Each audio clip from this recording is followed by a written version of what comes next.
Hi, I'm John. This is my show, An American Scheme, where I'm proving that Diana Ross is Michael Jackson's actual mother. So, let me show you something that takes place here with, like, in the mind of Mattsftr, right? And it's like, this is the stuff of what I have to deal with. And the whole thing of that I can't understand within just how people are and then how Michael Jackson fans are is like, look at, you're allowed to ask questions.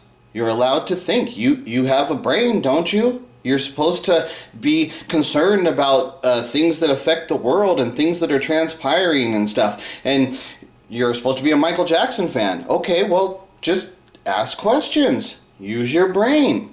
I mean, I don't know why people can't just do simple little things like that, you know? So, here, let me show you something here. This is something the Mattsftr just said. Listen here.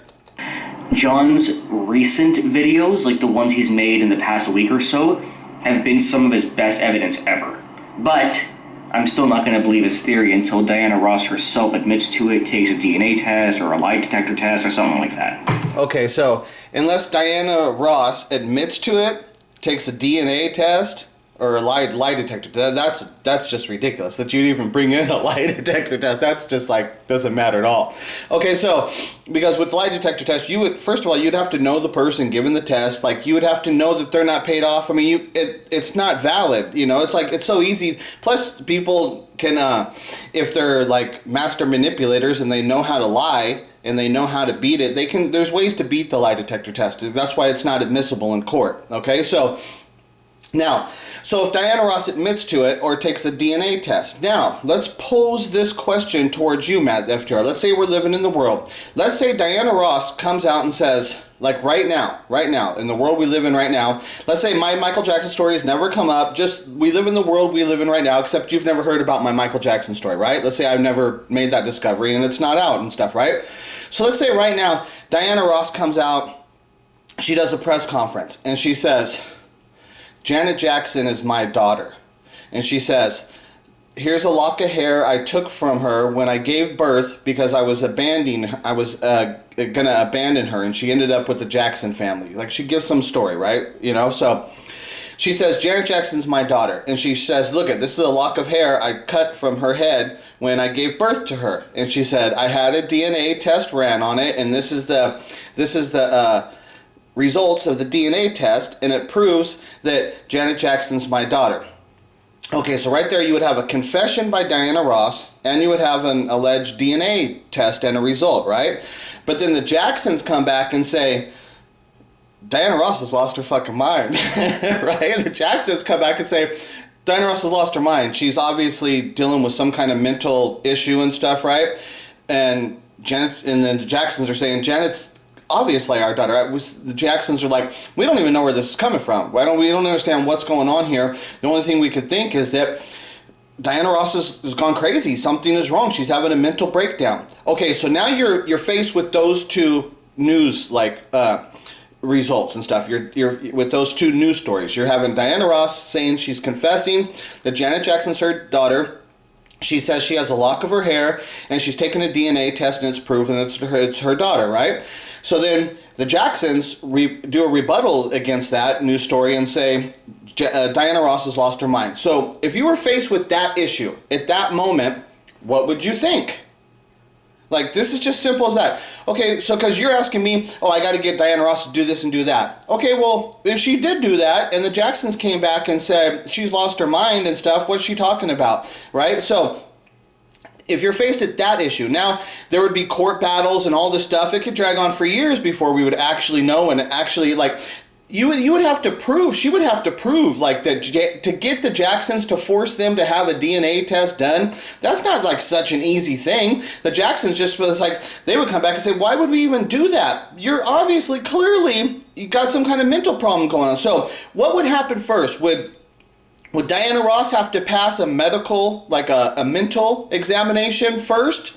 Or would Janet have to take the DNA test first when they start fighting each other? What do you think would occur first? I think that Diana would have to take the mental exam first before they would force Janet to take a DNA test, right? So whose opinion is more valid at that moment? The Jacksons. Jackson's opinion is going to be more valid. So, because all they got to say about Diana is like, in the real world, it's like, how do we know that this lock of hair that you have comes from Janet Jackson? Okay, how do we know it just didn't come from one of your other daughters, and you're not delusional, and you're creating a story saying this is a lock of hair from Janet, and then it's your daughter? You created some delusional story because you got mental problems. She would have to prove that she's mentally stable before a court would ever order Janet to take a DNA test. So, at the time, though, before all that stuff, that's what I'm saying. The process of what you would have to go through before that they would even force Janet to take a DNA test, you would have to prove that she's mentally stable. And would she be able to prove that? Like, and then they would countersue. They would, there's just all kinds of stuff. It would be a crazy situation. It would be going through a long process. So in the process of the development of all of those things occurring, you would be on here giving your opinion. So, Matt's FTR, what would your opinion be? What would your opinion be? Because what would your opinion be? So you're asking me for proof that even if that proof came out, okay, what would you do at that time? If Diana Ross is saying Janet's her daughter, she gives a story like that. So, what would your opinion be at that time? You would be demanding, oh no, I need evidence. Okay? And that's what I do. I show you evidence. I show the real evidence, the real documents that prove the actual time and events that are occurring in the proper formation of the story of what I'm showing. Plus, once you see that my evidence lines up, and not only does my evidence line up, their story that they've been telling does not hold up anymore. My story counters their story, and now you can clearly see the flaws within the story of what they've developed. Like, just one thing simple. Okay, Jackie Jackson. Jackie Jackson does not play a guitar, doesn't play any instruments, okay? So if Joseph Jackson had these children, and he's like, he's like, I got this idea, I'm going to teach my kids how to play instruments and, teach them how to sing and dance and stuff. How come Jackie Jackson doesn't play any instruments? Doesn't play anything? That shows that Joseph Jackson never had the intentions of training his children to be musicians, because his first child doesn't play anything. It's a much later. It's only when Michael Jackson comes into that house, then Tito starts playing the guitar. And because that's actually the real thing, none of the kids are being trained how to be musicians until Michael comes into the house. That's a fact. So then they call like Joseph Jackson, he's known as like what would be a stage father. He's a guy saying, oh, my kid's the greatest. That's what the stage father is. The stage father says, my kid's the greatest. Doesn't matter if their kids have any talent or not. They say, my kid's the greatest and shit, right? And that's the way of Joe. He's always saying Michael's a Jackson. Well, he's his talent. Yeah, he's got talent because he's a Jackson. And Joseph appears to be that way, that he's like this stage father kind of guy.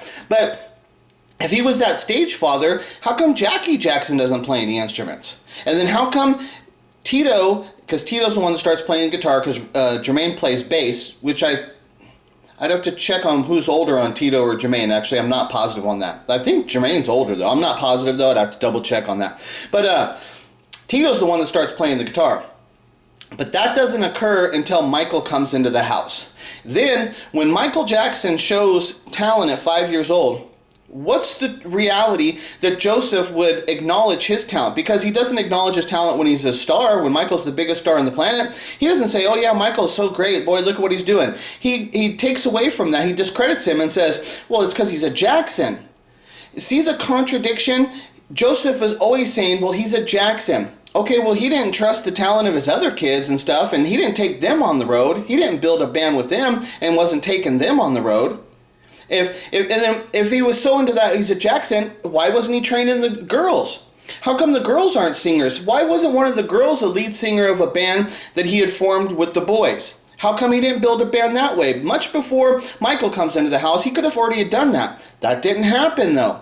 But you're going to tell me when Michael is literally, as soon as Michael shows the ability to be able to sing, and he's like 5 years old, like just think about the reality, he's 5 years old. Joseph instantly trusts this kid. He says, I got it now. We're going to put a band together. We got a lead singer. We're going on the road. We're going to Motown. And he specifically has a focus of going directly to Motown, which There's a bigger story there.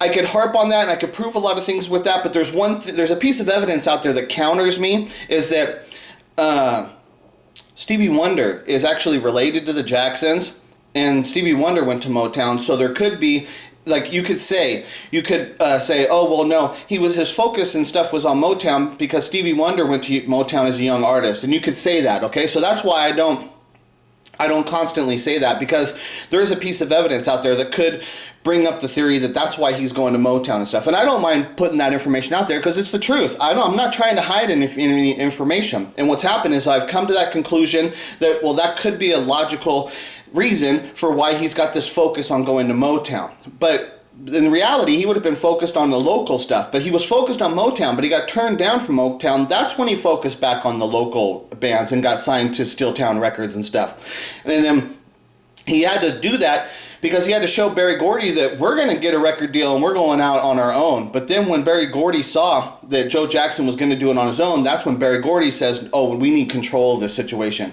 We can't allow Michael, because he knows the story about Michael, he said we can't allow him to be under the umbrella of Steeltown and under the guidance of Joe without any of our control. So he had to go back and take control of it. That's probably because Diana, too, was like saying, what are you doing? You bring them in. Bring them in. Get them in here. Look at, they've obviously shown you that they can get their own record contract. Bring them in. Let's see what they got, you know? And I think that's where Bobby Taylor, because Smokey Robinson and Bobby Taylor are really good friends, I think that Smokey Robinson probably told Bobby Taylor, probably not, because he wouldn't tell Bobby Taylor that he's his kid. He wants to get Bobby Taylor's true opinion on this group. And so Smokey probably said to Bobby, he said, look it, he probably told with Berry Gordy, Smokey Robinson and Berry Gordy are probably saying, look it, let's have Bobby Taylor go and look at the band, and let's get his opinion whether this is a good group on his own. Let's see if he would sign him on his own and if he thinks that we should bring him in. And then when Bobby Taylor saw him and stuff, and he's like, yeah, they're great and stuff. And then Bobby Taylor knew that Motown was sending him to look at this group. So then when Bobby Taylor saw him, he instantly was like, come with me. You guys are good. Come with me. I'm taking you to Motown. Because that's one of those things. How does Bobby Taylor got the power to instantly just bring that? Because remember, Gladys Knight had discovered him previously, and Gladys Knight had informed Motown, but Motown wasn't doing anything about it because because Berry Gordy didn't want this Jackson's group with all these kids, and he was like, he wasn't interested in that. So he kept turning them down. And then it came to the point they signed to Steeltown Records. That's when they realized they've got an issue. That's what I'm saying. Look at the actual pattern of events of what occurred and then line it up with like their story compared to my story, and you'll see which story falls better in line. My story actually explains all of the stuff. I explain everything. That's what I'm saying. I've got the evidence. But then once you see that I actually have an evidence that spans the entire chain of events from Michael Jackson's birth to his death, you know, and you have Diana Ross in the wheel. You see the way that Michael's name comes out. You see the way the band is developed. You see the way that they go to Motown. All of it. You see Michael Jackson's life develop into Peter Pan and having this oddity thing that's occurring and stuff. And like he says in the song's Childhood, that they view it as strange eccentricities. That's that fucking word, eccentricities, right? So he's telling you that people are looking at it wrong. There's something else going on, and they've got it wrong. They're looking at it wrong. There's something else. And it's related to his childhood and stuff. This childhood of which he had never had. A child that he never knew and stuff, right? That's being raised with his real parents. So I actually have the evidence. And because I've done this investigation and I've done all the evidence, I can tell you that there is the best piece of evidence. It's the most hardcore it is, and I think you know what I'm going to say here. It's the song Billie Jean. The song Billie Jean is like, when you want a confession, the song Billie Jean's a full-out confession of Michael Jackson. And you could look to Billie Jean. You see that what's wrapped up in its development. And you see how it's exposed and the things of what's going on and how Michael talks about it. It's Billie Jean. Billie Jean's the song. Like, if you want the confession, like I say, okay, because I've done the investigation, I know that they did confess. I've done the investigation, and I know, like, you're asking for a confession, and I'm telling you, Michael confessed. It's the song Billie Jean, and because you're asking for a confession. It's like, well, dude, I'm telling you, Michael confessed. It's the song Billie Jean, but you have to look at it. You got to look. I can't force you to look at it. You know, I can't force you to think. You know, I'm supposed to smack you upside the head? Look at this. Now think. I mean, you got to do it yourself, because you have to be the person of yourself. You have to have a brain of which you can think, and you have to care about Michael Jackson, the actual individual, not his work, not the king of pop. All you do, Matt, from what I see, you care about the king of pop, okay? Okay, I like the king of pop. That's cool. That's all good and shit. But my investigation is about Michael Jackson. This actual person, the living, breathing, actual person, Michael Jackson. My investigation is about Michael Jackson. So I need you to actually care about Michael Jackson, which I've never seen you do. And that's why I treat you so bad and stuff. And because you yelled at me in the beginning. When we first had a conversation in the beginning, you would have been insulting towards me and belittling me and degrading my story, everything. And it's like now, and when I come back and I yell at you, you just blame me for everything. It's like, that's why I call you an SJW, because that's what an SJW would do. They put all these labels, all these negative labels on people, and somebody comes back and says one little thing to them. Next thing you know, they're like, oh, they're racist, they're freaking anti-gay, whatever, all this stuff. It's like, dude, you attacked me first. That means it's like, I don't need to worry about what I'm saying to you, because you attacked me first. I'm always going to be in the right, you know? So that's all there is to it. And all I ever asked you to do is be a fan of, to care about Michael Jackson. Go ahead and, it's like, okay, you say you're a fan of the king of pop, okay? It's like, okay, I'll take that at face value, and I'll agree that you're a fan of Michael Jackson, the king of pop. But what I'm asking you to do is to care about Michael Jackson. And I've never seen you do that. You've never shown any ability to do that. And so like what I'm saying. With the DNA, you're asking for DNA stuff. First of all, like, come on. How am I going to get a DNA test? That's just like, that's way outside of the realm. And then it's like, Diana Ross confessing. Well, she has done confessions and stuff, but it's been like through my investigation stuff. You have to understand that it's real and stuff. But the only way to get Diana Ross to confess is for the Michael Jackson community to come out with a loud voice saying, hey, we think that Diana Ross is Michael Jackson's mother. And then she'll have to answer that. Okay, but if it's just me, then she doesn't have to answer shit. Okay, that's why I keep coming in here. It's like, okay, you want a confession? Fine. Look at my evidence. And like I said, if Diana Ross was saying Janet was her daughter and the Jacksons said no, at that point, you would be demanding evidence. And it's like, okay, well, I've got the evidence. And I can prove to you that through my evidence and all of the chain of events, I can prove that there is a confession that actually took place. And it's the song Billie Jean. It's a 100% confession of what occurred and what happened. It's Billie Jean. And when you understand it as the way what I'm looking at it, you see, it's a confession.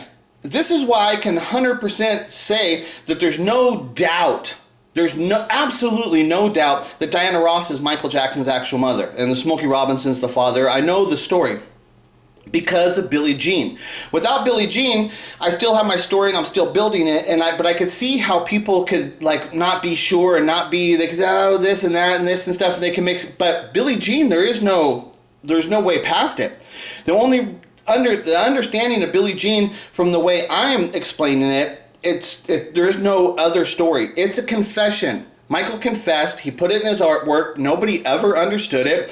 And now, because my story also, because I do that, I line up to Billie Jean to what the known story of the Billie Jean is, and I show you that this song, when you actually analyze the words, like I said, the Jackson story doesn't hold up anymore when you go and investigate it. Billie Jean does not hold up when you actually analyze the song Billie Jean compared to all of the Billie Jean stories of the groupie stuff. It doesn't hold up. Like just right in the end of the song, it says, "Don't call me Billie Jean." And it's like, okay, why would a groupie be saying, "Don't call me Billie Jean"? Every groupie that's ever been out there is always saying, "I'm Billie Jean. I'm Billie Jean."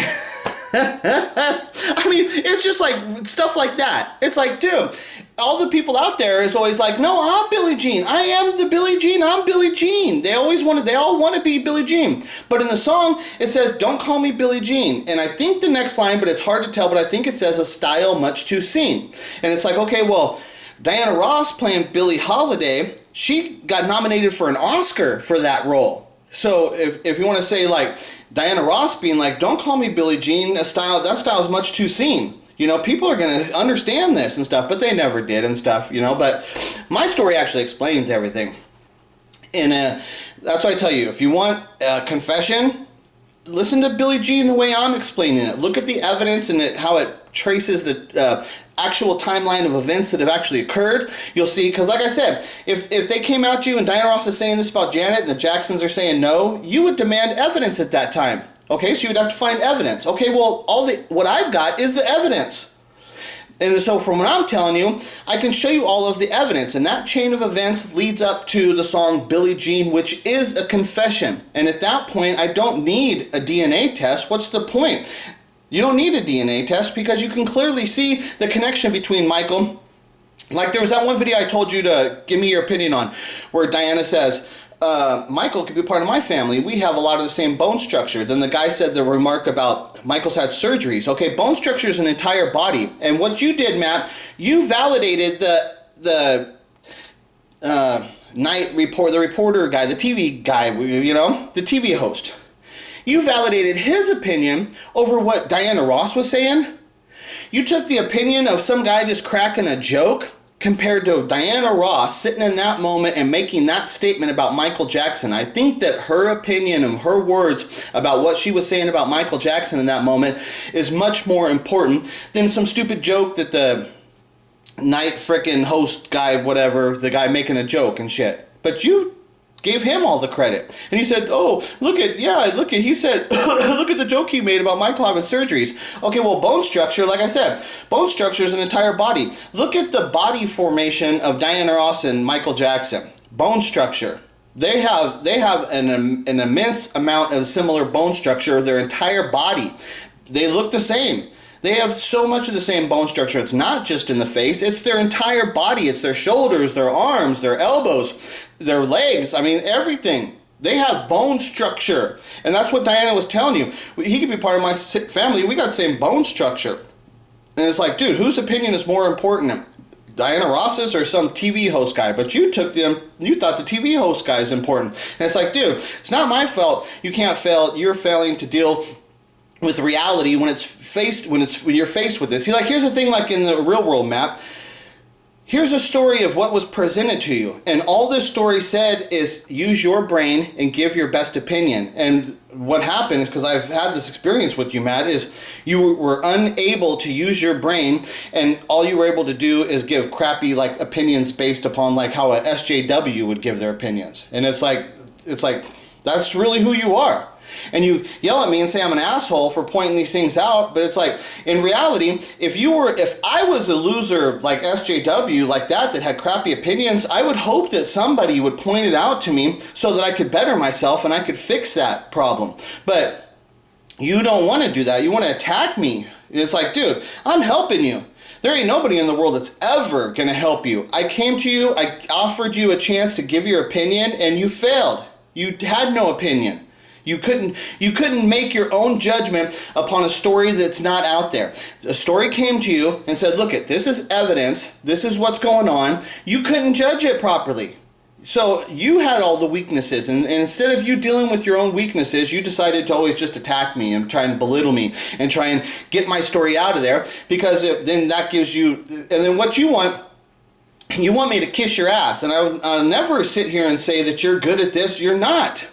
But the only thing about what it is the reason I talk to you, Matt, is because I understand that God works in mysterious ways. And when I've come into this community, and you were like, when I started this page, An American Scheme, you were right there in the beginning, right? So I ran into you, and I always am like a person to think, well, it's like, that's how God works. When I came here, there you were, and it's like, okay, still, all these years later, guess what? Here you are. And I think it's just hilarious that you were in Leaving Neverland.